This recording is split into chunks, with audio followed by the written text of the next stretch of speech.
vamos assistir agora momentos de dança, louvor e adoração ao eterno nosso Deus. São pessoas de várias partes do Brasil que estiveram em Curitiba conosco em nosso último concílio de 2005 e adoraram ao eterno.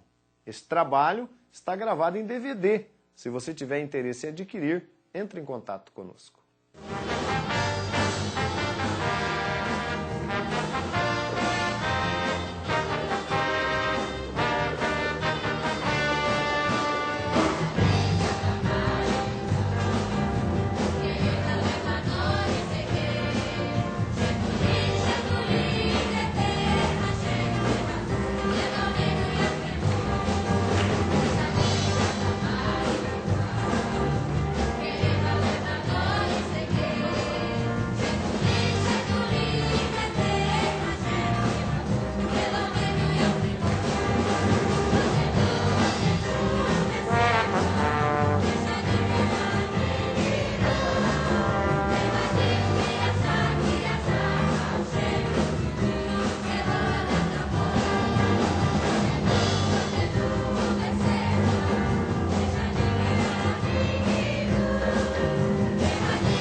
E aí, está gostando do programa? Veja bem o que o Salmo 149, versículo 3 diz.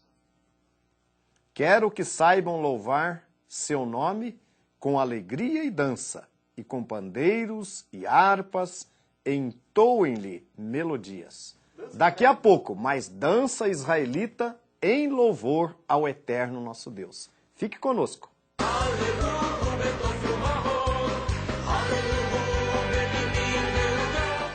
Olá, amigos telespectadores. Shalom Aleichem, paz seja convosco. Nós sabemos que o Eterno, o Deus Criador dos céus e da terra, ama a toda a humanidade. Ele criou a humanidade. Mas por que teria ele escolhido Israel como seu povo? Será que ele abandonou as demais nações? Será que as pessoas que fazem parte de outras nações não têm o mesmo direito do nosso povo de Israel de ter acesso a ele, de conhecer a sua vontade, de conhecer os seus ensinamentos e até de participar do seu reino vindouro? Rosh Hashanah. Shalom Aleichem, amado telespectador, que a paz seja convosco. Deus, desde a antiguidade, tem se demonstrado ao lado de Israel. Em uma das canções que cantamos, que faz parte das Escrituras, nós dizemos: eis que não dormita e nem dorme aquele que guarda Israel. Mas por que o coração de Deus, o coração do Eterno, se volta para com o seu povo favoravelmente?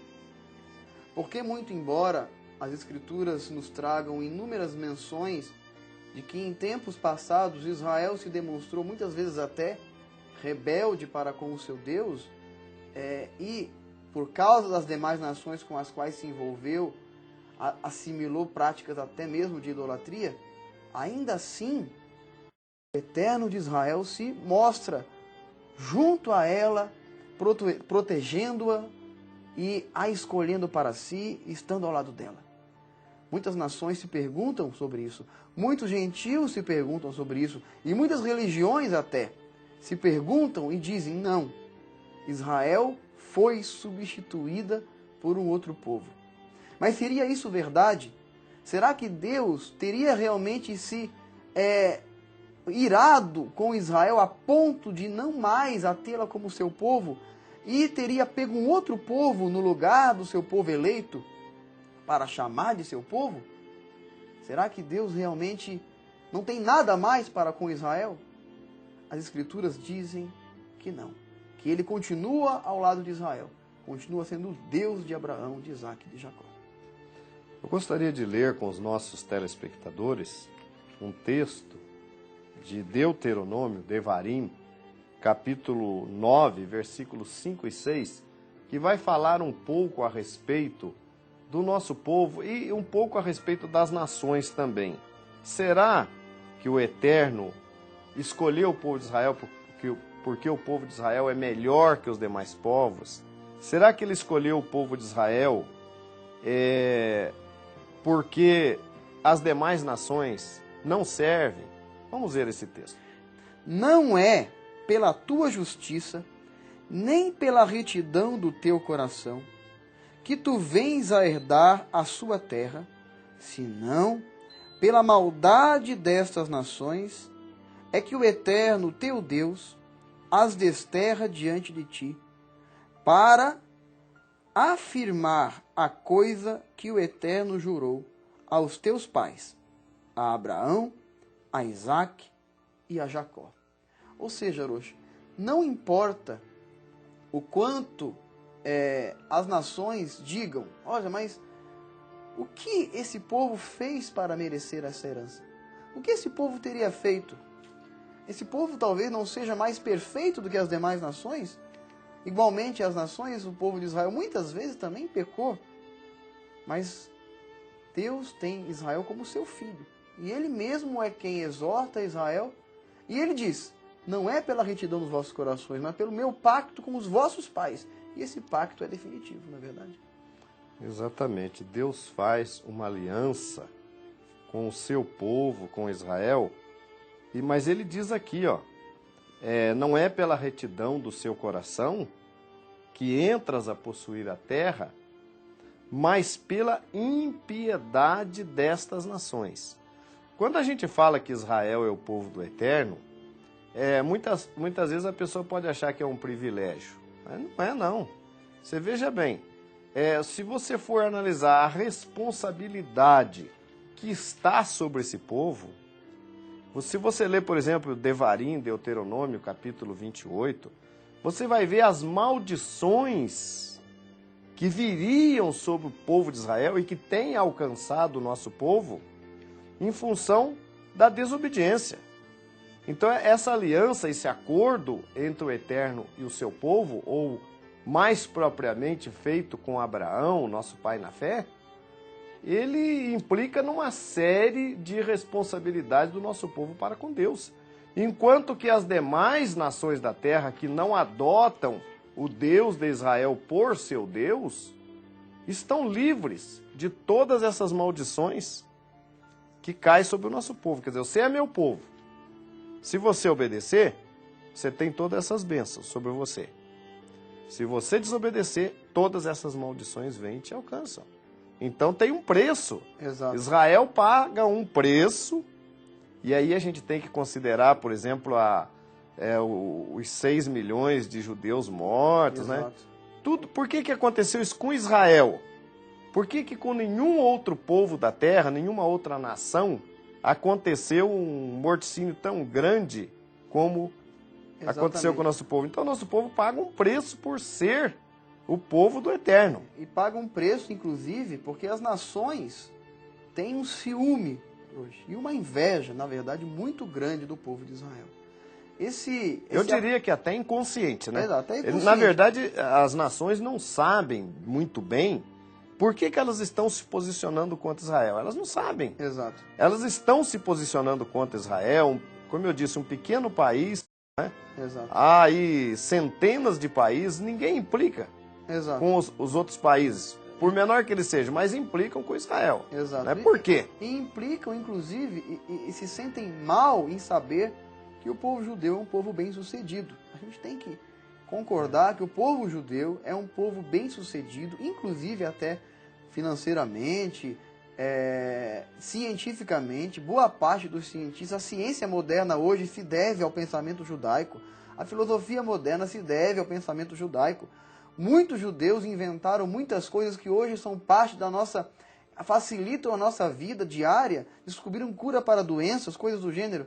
Mas mesmo assim, as nações não se mostram gratas ao povo de Israel, muito pelo contrário, se mostram ciumentas. Eu acho que essa prosperidade dos israelitas, dos judeus, é justamente em função da bênção que repousa, a bênção feita pelo Eterno, que repousa sobre o nosso povo.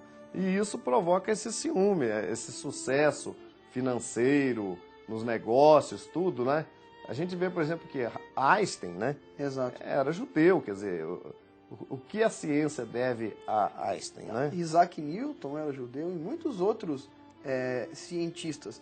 Mas eu pergunto, outra coisa que afirma Israel como um povo santo e próspero é que ele não se envolveu com idolatria, né? Pelo menos no tempo que vivemos.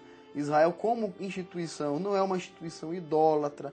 Quer dizer, tudo isso ajuda a fazer com que ela seja ainda mais abençoada por Deus. Agora, isso aí remonta a um pacto anterior, né? O pacto de Abraão. Hashem nos fala, o Eterno nos fala, em Gênesis, Bereshit, capítulo 12, e diz o seguinte, primeiro versículo. E o Eterno disse a Abraão, vai-te da tua terra, da tua parentela e da casa do teu pai, para a terra que eu te mostrarei. Farei de ti uma grande nação, e abençoar-te-ei, e engrandecerei teu nome, e serás uma bênção. E abençoarei os que te abençoaram, e aqueles que te amaldiçoarem, amaldiçoarei. E serão benditas em ti todas as famílias da terra. Esses 7 itens que compõem a bênção de Abraão, os que mais me chamam a atenção é abençoarei os que te abençoarem e amaldiçoarei os que te amaldiçoarem. Às vezes, até hoje, nos parece que Deus abençoa ainda mais a Israel para testar as nações, para ver como as nações se comportam diante da bênção de Israel. Se elas se incomodarem com a bênção de Israel e passarem a odiar Israel e a amaldiçoar Israel, então o próprio Deus se moverá contra elas. Mas se elas se alegrarem com a bênção de Israel e se mostrarem favoráveis a Israel, o próprio Deus também auxiliará essas nações para que elas ainda sejam mais abençoadas ainda. Mas, infelizmente, nos dias de hoje, as nações que se mostram a favor de Israel são também parte do ódio dos demais que odeiam a Israel. Agora a gente pode ver também, telespectador, que são poucas as nações, pouquíssimas, e à frente se encontram os Estados Unidos, que apoiam Israel. E nós não podemos negar que a prosperidade dessa primeira nação do mundo tem a ver, com certeza, o fato dela apoiar e defender Israel.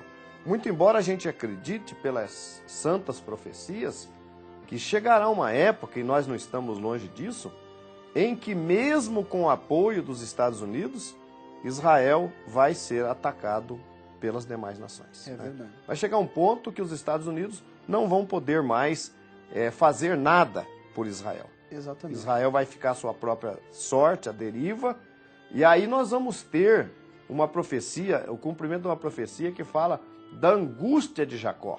Muitos religiosos falam hoje em grande tribulação, que haverá. Na verdade, essa grande tribulação não haverá como eles falam.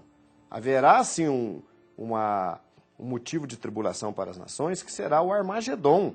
Exato. Mas já quase na implantação dos dias do Mashiach, né, haverá então essa batalha do Armagedon, que na verdade será o quê?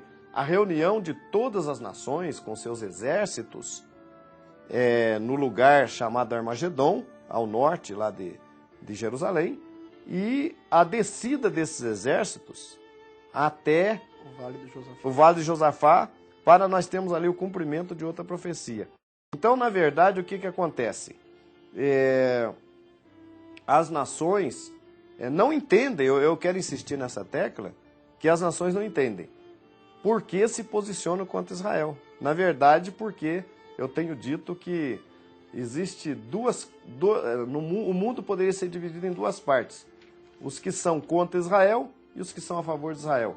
Os que são contra Deus e os que são a favor de Deus.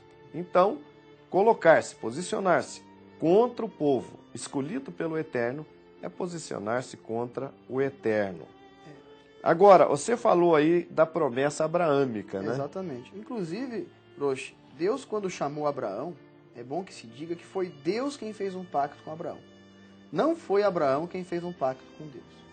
Deus, ele viu na pessoa do nosso pai Abraham Avinu, como o chamamos carinhosamente, justiça, tzedakah, o conceito que rege a Torá. E o capítulo 15 do livro de Bereshit, Gênesis, diz o seguinte, no versículo 4, e a palavra do Eterno veio a ele dizendo, não será este o que vai te herdar, falando no sentido de Ismael, primeiro filho de Abraão, com sua escrava Agar. Mas o que sair das tuas entranhas, este herdará.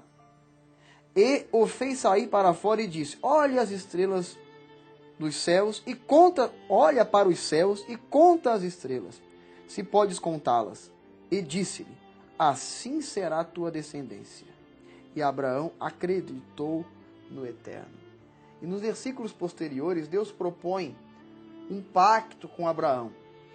Ele manda que Abraão parta ao meio alguns animais para firmar o pacto com Abraão, e Abraão deveria passar num sentido e Hashem devia passar no outro para firmar assim aquela aliança. Mas o versículo posterior diz que Abraão dormia enquanto Deus passava entre as partes, o que mostra que é Deus quem fez um pacto com Abraão. Não foi Abraão quem fez um pacto com Deus. E só Deus poderia quebrar esse pacto, e ele assim não o fará, por amor do seu pacto com o nosso Pai. Inclusive, Rosh, aqui nesse versículo de Devarim 9, né, o versículo diz assim, e para confirmar a palavra que o Senhor teu Deus jurou a teus pais, Abraão, Isaque e Jacó. Então, Israel é o povo do Eterno, é a nação escolhida pelo Eterno, porque o Eterno fez um pacto com Abraão.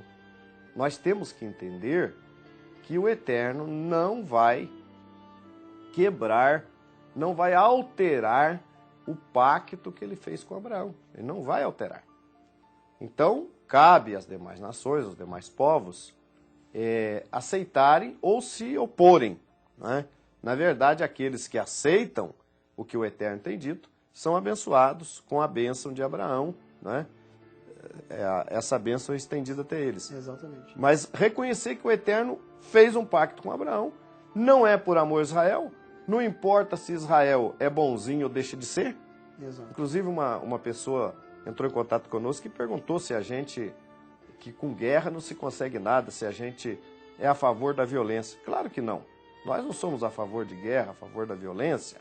Agora, não está nas nossas mãos a questão dessas guerras que estão acontecendo? O próprio Deus sabe por que está acontecendo. Não que a gente seja a favor, a guerra não é o melhor remédio para resolver conflitos, não é? Mas o Eterno sabe por quê. Não cabe a nós aqui julgarmos as coisas que estão acontecendo, e nós cremos sim que são cumprimento de profecia essas coisas.